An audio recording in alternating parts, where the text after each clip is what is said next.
नमस्कार, मी पंजाब डक. आज आहे 15 जुलै 2026. आजपासून परत अंदाज देणार आहे, कारण की राज्यात 8 दिवस झालं उघडीप दिलेली आणि आज 15 तारखेला राज्यात पाऊस सुरू होणार आहे. तर मुंबईला सुरू झाला आहे, इकडं इगतपुरीकडे चालू झाला आहे, त्याच्यानंतर पुण्याकडे आता सरी येऊन गेल्या, त्याच्यानंतर कोकणात देखील सुरू झाला आहे, घाटमाथ्यावर सुरू झाला आहे. पण राज्यात मात्र दुपारनंतर 3:30च्या नंतर, म्हणजे राज्यात 3:30च्या नंतर सगळ्यात म्हणजे वंचित जिल्हा राहिलेला सोलापूर जिल्हा, त्या तिकडे पाऊसच पडलेला नाही काही भागामध्ये अद्यापही. त्या शेतकऱ्यासाठी आनंदाची बातमी. सोलापूर जिल्हा, पंढरपूर, आटपाडी, क्रूडवाडी त्या परिसरामध्ये, त्याच्यानंतर सांगोला त्या परिसरामध्ये आज दुपारनंतर 3:30च्या नंतर तिकडे देखील पाऊस सुरू होणार आहे, म्हणून त्यांच्यासाठी आनंदाची बातमी. त्याच्यानंतर बारामती, दोन, श्रीगोंदा त्या परिसरात देखील आज पाऊस सुरू होणार आहे. इकडे बीड जिल्ह्यात कडाश तिकडे देखील आज पाऊस सुरू होणार आहे. त्याच्यानंतर बीड अहिल्यानगरकडे देखील पाऊस आज दुपारच्या नंतर सुरुवात होणार आहे, पण रात्रीच्या नंतर वाढत जाईल. त्याच्यानंतर इकडं संगमनेर, अकोले, संगमनेरला चालू झाला आहे, अकोलेकडे आता थोड्या तिकडे देखील सुरुवात होईल. आणि इकडे परभणी जिल्हा, नांदेड जिल्हा, त्याच्यानंतर हिंगोली जिल्हा, बुलढाणा जिल्हा, इकडं जालना जिल्हा, संभाजीनगर त्या भागात देखील आज दुपारनंतर बऱ्याच भागात सुरुवात होणार आहे. अमरावती देखील सुरुवात होईल, नागपूरकडे होईल. सांगायचं झालं तर आज 15 तारखेला बऱ्याच भागामध्ये 8 दिवस विश्रांती घेतलेला हे पाऊस ते आज दाखल होणार आहे, म्हणून ही सर्वप्रथम शेतकऱ्यासाठी आनंदाची बातमी. जालना जिल्हा, लातूर जिल्हा, धाराशिव जिल्ह्यात अद्यापर्यंत पाऊस पडलेलाच नव्हता, काही भाग सोडूनच दिलेला आहे. त्या भागात देखील धाराशिव जिल्हा, लातूर जिल्ह्यात देखील आज बऱ्याच भागात पाऊस होणार आहे. पण राज्यात मात्र आज पाऊस सुरू झाल्याच्या नंतर दररोज उद्या 16ला ते आणखीन वाढत जाईल, 17ला आणखीन परत फरक पडेल, पुन्हा 19च्या नंतर पुन्हा आणखीन जास्त पाऊस वाढत जाणार आहे. 22 तारखेच्या नंतर पुन्हा काय होणार आहे, एक लो प्रेशर, एक चक्रीवादळ आहे, त्या चक्रीवादळ येणार आहे आणि ते चक्रीवादळाच्या पाठीमागे परत एक चक्रीवादळ, एक प्रणाली तयार होणार आहे.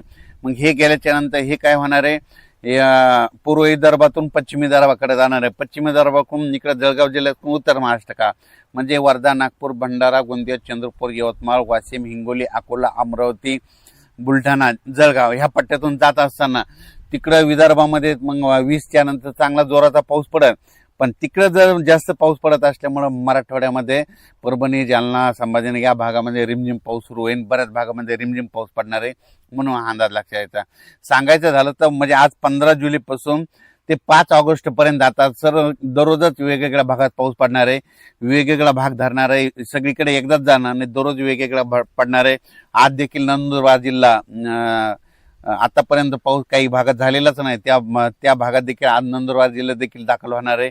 धुळे जिल्हा, जळगाव जिल्हा, नाशिक जिल्हा, येवला तालुका, अंदोरसूल, वैजापूर, गंगापूर, सिल्लोड त्या परिसरात देखील आज बऱ्याच भागांमध्ये पावसाची हजेरी लावणार आहे, म्हणून हा अंदाज सर्व शेतकऱ्यांनी लक्षात घ्यायचा. त्याच्यानंतर तेलंगणात देखील काय होणार आहे, डोंगरी तहसील आहे तिकडे देखील आज बऱ्याच भागामध्ये पाऊस होणार आहे.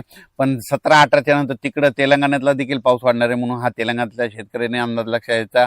इकडे छत्तीसगडकडे चांगला पडणार आहे, मध्य प्रदेशकडे इकडे खंडवा तिकडे देखील जास्त राहणार आहे, बैतूलकडे देखील जास्त राहणार आहे, म्हणून हा अंदाज त्यांनी देखील लक्षात घ्यायचा. सांगायचं झालं तर राज्यात मध्ये आता आज एवढे दिवस थांबलेला पाऊस आज 15 तारखेपासून बऱ्याच भागामध्ये दुपारनंतर काही ठिकाणी 3:30च्या नंतर सुरुवात होणार आहे, काही ठिकाणी 5:30-6च्या नंतर होईल आणि काही ठिकाणी रात्री 8-9च्या दरम्यान सुरुवात होणार आहे, म्हणून हा अंदाज लक्षात घ्यायचा. उद्यापासून ते पाऊस वाढत जाणार आहे.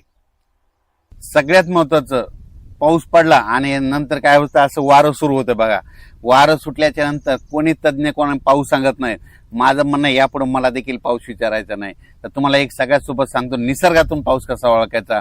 पावसाळ्यामध्ये असं जोराचं सारखं वारं चालू राहिलं आणि हे असं तांबडं आभाळ झालं की समजायचं 72 घंट्यात त्या ठिकाणी पाऊस येणार आहे. आणि काल 14 तारखेला ज्या ज्या भागामध्ये असं तांबडं आभाळ झालं ना, त्या भागामध्ये बघा ह्या 72 तासामध्ये पाऊस येतो का नाही हे निसर्ग सांगतं. म्हणून म्हणतो भविष्यामध्ये निसर्गावर प्रेम करा, निसर्गातून अंदाज घ्या, झाडं लावा, झाडं जगवा. भविष्यामध्ये हे तापमान कमी करायचं असेल तर झाडं लावावं लागतील, म्हणून म्हणतो भविष्यामध्ये अंदाज घेत असताना निसर्गावर प्रेम करा, निसर्गाची सेवा करा, झाडं लावा, झाडे जगवा. नंतर सगळ्यात महत्वाचं, लातूर जिल्हा, धाराशिव जिल्हा, सोलापूर जिल्हा, बीड जिल्ह्यातला काही कडाष्टीचा पट्टा, त्याच्यानंतर नांदेड जिल्हा, देगलूर, उदगीर, अक्कलकोट ह्या परिसरातल्या शेतकऱ्याला सांगू इच्छितो तुमच्यासाठी आनंदाची बातमी. आजपासून म्हणजे आज 15ला जे पाऊस सुरू होईल, 16ला तुमचा पाऊस आणखीन वाढणार आहे, त्याच्यानंतर 17च्या नंतर आणखीन जास्त फरक पडणार आहे. म्हणजे सांगायचं झालं तर तुमच्या ह्या 5-6 जिल्ह्यामध्ये आतापर्यंत सगळ्या महाराष्ट्रात पाऊस होता, पण सोलापूर जिल्ह्यात नव्हता, लातूर जिल्ह्याच्या काही भागात नव्हता, बीड जिल्ह्याच्या काही भागात नव्हता, नांदेड जिल्ह्याचा नव्हता, त्याच्यानंतर इकडं देगलूर, कंधार त्या परिसरामध्ये नव्हता. तिकडं मात्र आता आज 15 पासूनच तिकडं पाऊस सुरुवात होईल. 16ला आणखीन वाढन, 17ला जास्त वाढन, 18, 19 आणखीन वाढत जाईल. म्हणून त्यांच्यासाठी आनंदाची बातमी. तुम्ही घाबरू नका, तुमच्याकडे देखील पाऊस येणार आहे. आणि आणखीन एक जिल्हा आहे नंदुरबार जिल्हा. नंदुरबार जिल्ह्याचा शहादा भागामध्ये काही ठिकाणी आणखीन पाऊस पडलेला नाही, काही क्षेत्रामध्ये तिकडं देखील आज रात्रीच्याला पाऊस सुरू होणार आहे. आणि त्याच्यानंतर शेवटच्या आठवड्यात मात्र नंदुरबार जिल्ह्यात सगळीकडे जोराचा पाऊस पडणार आहे. म्हणून त्यांनी देखील अंदाज लक्षात घ्यावा. तसेच खास करून पुणेकर, मुंबईकर, नाशिक तिकडे त्या परिसरात मुंबईच्या लोकांना आता दररोजच आजपासून पाऊस बघायला भेटणार आहे.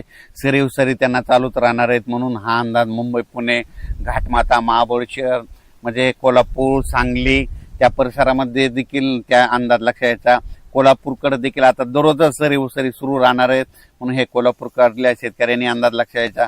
साताऱ्याकडे देखील तशीच परिस्थिती राहणार आहे, दररोजच पाऊस पडणार आहे. म्हणून हा अंदाज त्यांनी देखील लक्षात यायचा. म्हणजे त्यांच्याकडे सरी मत आता सुरूच राहणार आहेत, म्हणून हे देखील लक्षात घ्यायचं. तसेच निसर्गाचा अंदाज देण्याचा एक दुसरा संकेत तुम्हाला दाखवतो. काल मेकर तालुक्यामधले तिथला मेकर एका शेतकऱ्याने मला फोटो टाकला. ज्या ठिकाणी चिमण्या मातीमध्ये पाण्यामध्ये आंघोळ करायला लागला की बरोबर 72 तासात पाऊस येतो. तर हे बुलढाणा जिल्ह्यामध्ये मेकर डोणगावच्या परिसरातला एका शेतकऱ्याने पाठवलेला व्हिडिओ आहे. असं झालं तर बिलकुल हे पाऊस येण्याचा निसर्ग संकेत देतो. आता हे जे पाऊस पडला पण आजपासून सुरू होणार आहे, दररोजची दररोज तो वाढत जाणार आहे. सगळीकडे म्हणजे एकाच ठिकाणी सगळीकडे एकदाच जाणार नाही.